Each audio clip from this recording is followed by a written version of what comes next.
অভাবের সংসারে এখন বিলাসিতায় ভরপুর। একজনের জায়গায় ৬ জন, এক ম্যাচেই মাঠে নামতে পারবে ৪ জন। পাকিস্তান সুপার লিগ বনে গেছে টাইগারদের আস্তানা। কেউ কেউ তো একাদশে প্রায় নিশ্চিত নাম। পেশোয়ার জালমি বনাম রাওয়ালপিন্ডি ম্যাচ থেকে যেন চোখ সরানোই দায়।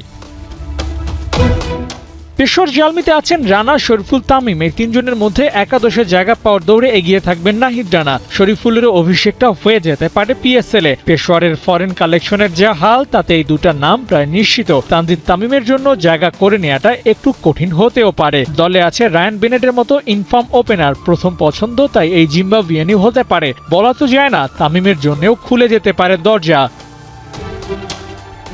রাওয়ালপিন্ডির একাদশে ৭-৫ ভাবার সুযোগ কই? দলে আছেন রিশাদ হোসেন, গেল আসরের চ্যাম্পিয়ন দলের সদস্য। বিগ ব্যাশেও করেছিলেন দারুণ পারফর্ম। ১৫টা উইকেট নিয়ে সেবার শেষ করেছিলেন আসর। এমন একজন ইনফর্ম বোলারকে তো বসিয়ে রাখতে চাইবে না পিন্ডিজ একাদশে, তাই